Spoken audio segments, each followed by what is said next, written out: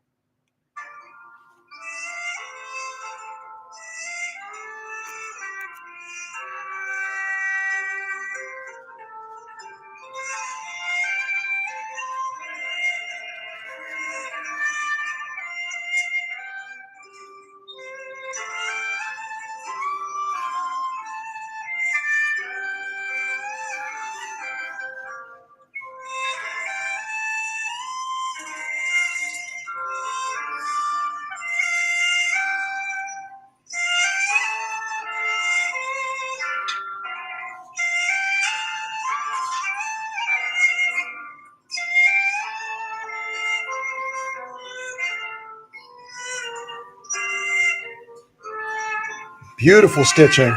Beautiful stitching. Beautiful, beautiful stitching. I think I'm going to do that fancy stitch right next to it. This is a real tough stitch. This is a very, very tricky stitch. I'm probably biting off more than I should chew, but I want to do this fancy stitch next to it. So if you were making a bag on a canvas, you know that this 158 could handle the job, even with the most ornamental, decorative type stitching, that it would still get the job done. I hope. So let's give it a try. I'm going to pick the one that's right next to this 3-point zigzag. The real fancy catacomb stitch. And you remember, to do that, to accomplish that, we need to change our modifier, don't we? We've got to change our modifier over to my favorite mid-range, right? I'm going to adjust our stitch length just a tiny little bit longer, because this stitch is really going to make it work.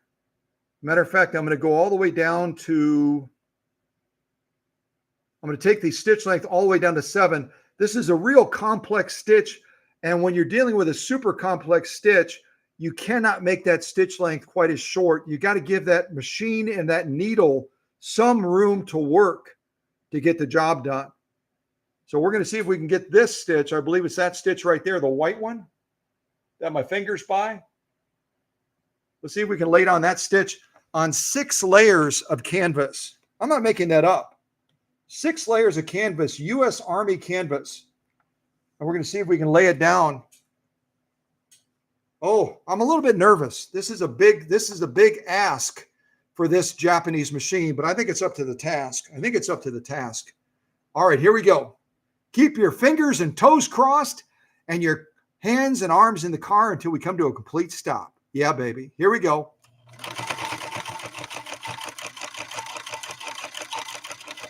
Oh, yeah. Oh, yeah. Let me stop.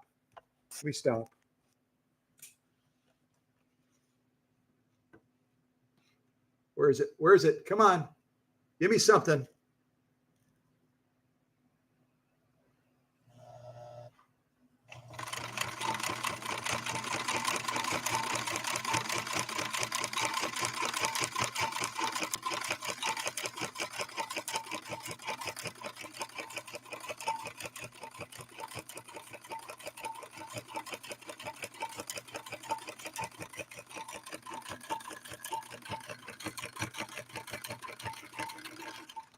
Woo, doggy.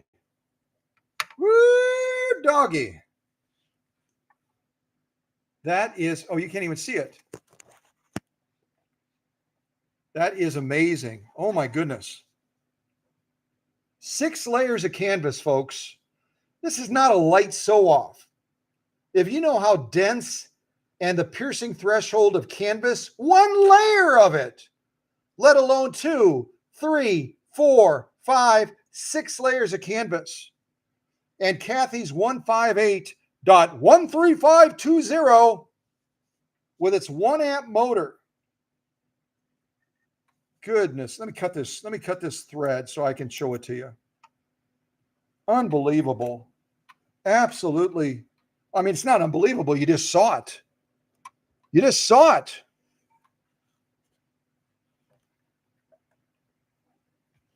Back the camera up. Come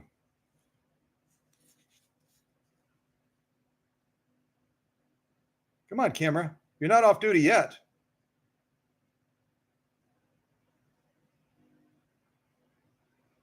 Six layers of canvas, folks. And this Japanese Kenmore that belongs to that belongs to Cathy from Lilly, Kentucky, just made it look like a walk in the park.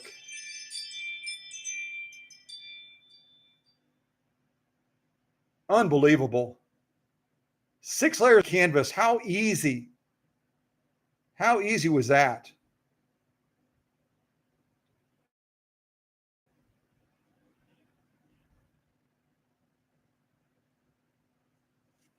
There's the thickness again, depending on which side you want to look at. That's a lot of canvas. Oh my goodness. Unbelievable. Here's our lock stitch.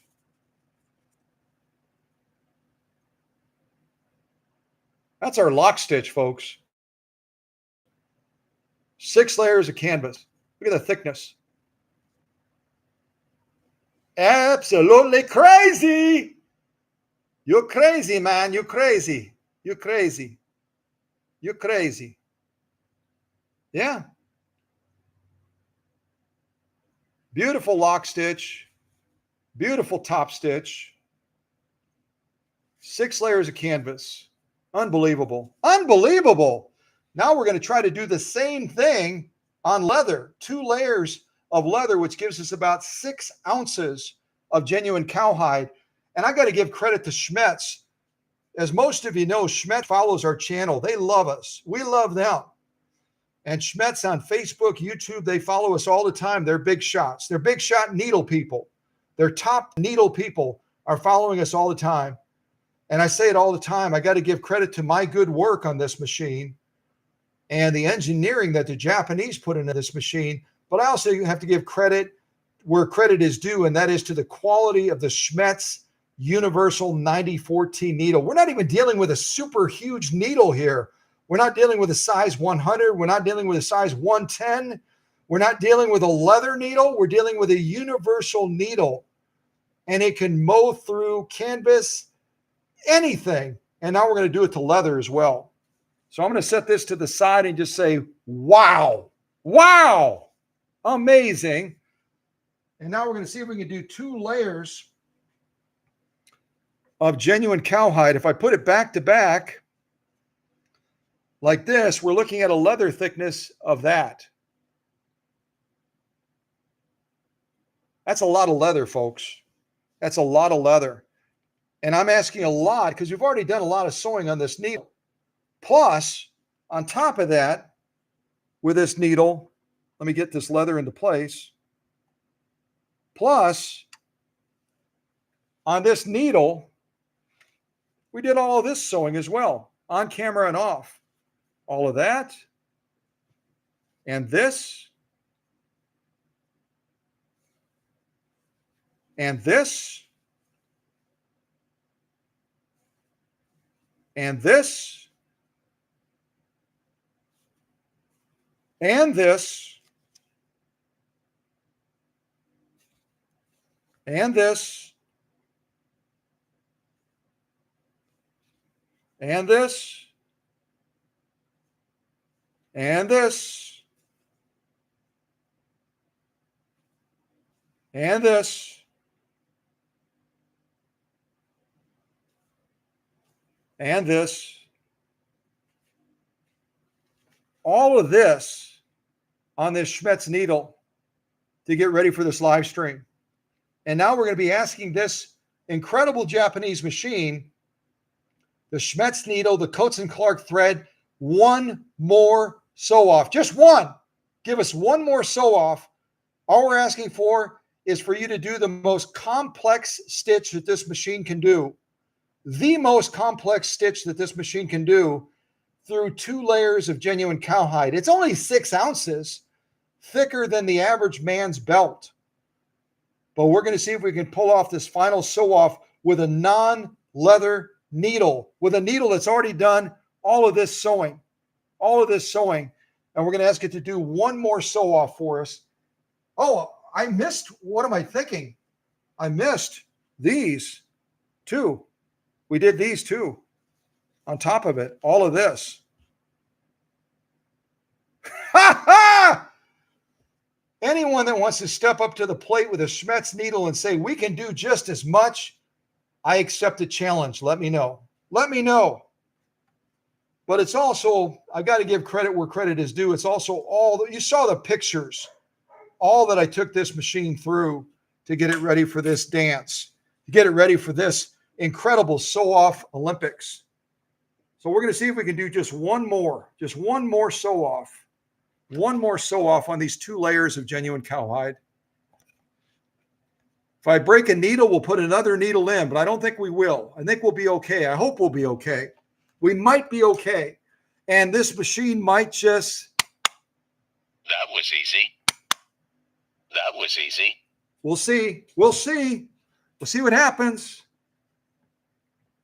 The voice of confidence. Yeah, baby. The voice of confidence. All right. Final sew-off. Final sew-off.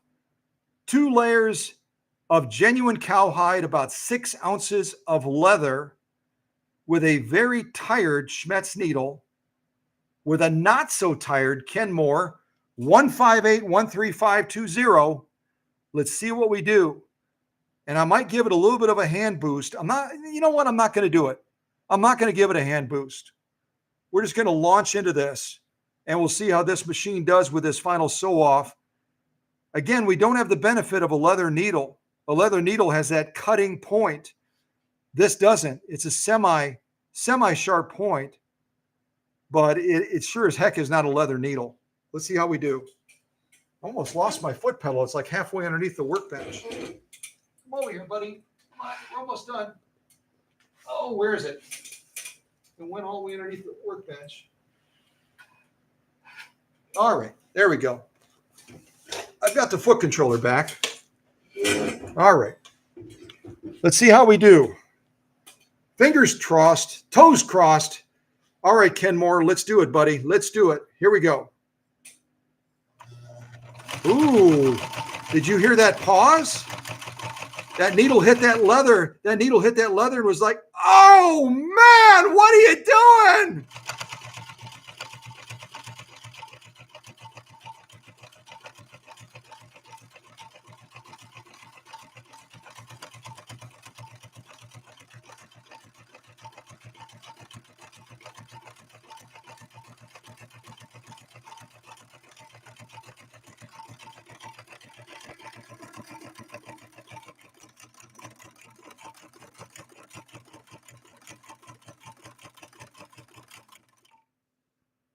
Oh, that is exhausting just to watch, let alone do. Oh my goodness gravy. Wow. Wow. 6 ounces of genuine cowhide. Let me clip this and we'll take a close look. Amazing what this machine and needle and thread and Scott's Workshop magic and Lord knows everything else. The engineering of the Japanese. And we just accomplished what a lot of people would consider to be a little bit crazy. We did the most complex catacomb type stitch that this machine can do through 2 layers of genuine cowhide. Let me get real close.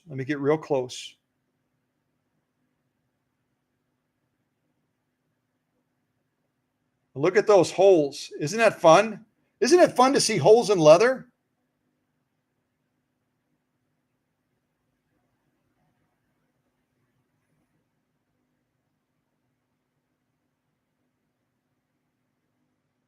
Leaping lizards, as Annie would say in the musical Annie.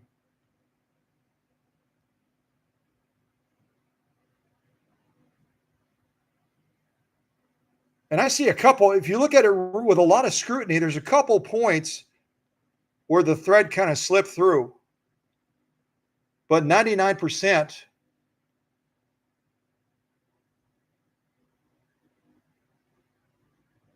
Let's look at it like that too.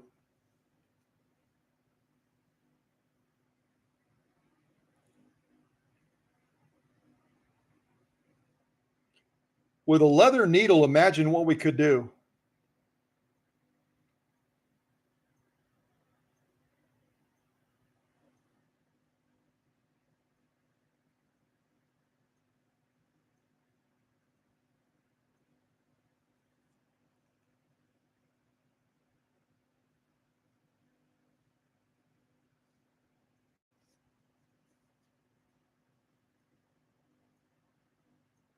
That's what we just sewed through with that level of intricacy on that stitch. With a very tired Schmetz needle, by the way. That's actually probably closer to 8 ounces of leather now that I'm looking at it.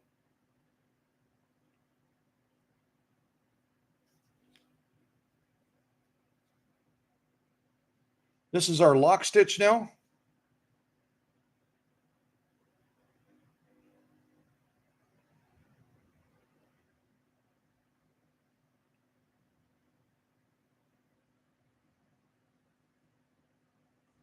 Top stitch.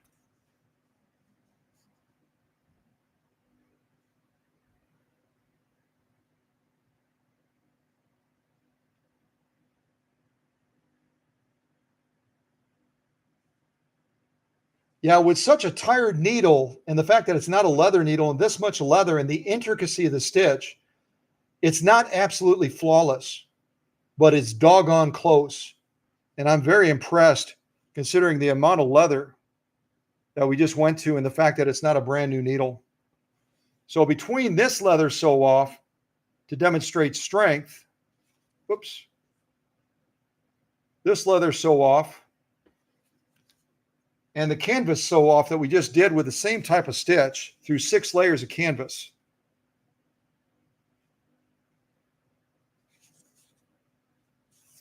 And all the other sew offs that we did, including cotton, my belief in Schmetz needles is unshaken. One of the best, I would say the best needle in the world, wouldn't you? If you don't sew with Schmetz needles, give them a try and see if you can tell the difference right away. I sure can. Well, at any rate, God bless all of you. Thank you to Cathy from Lilly, Kentucky, for giving me the opportunity to bring this machine back to greatness and to do all of these sew-offs on it. She'll get all of these so she can look at them and maybe stitch on them again herself. Y'all have a great week. Susie and I appreciate and love you all so much. And hope that you're doing well where you are. We're loving Kentucky. Kentucky is exactly where we need to be. So God bless, and hopefully you can join us again soon. Take care. That was easy.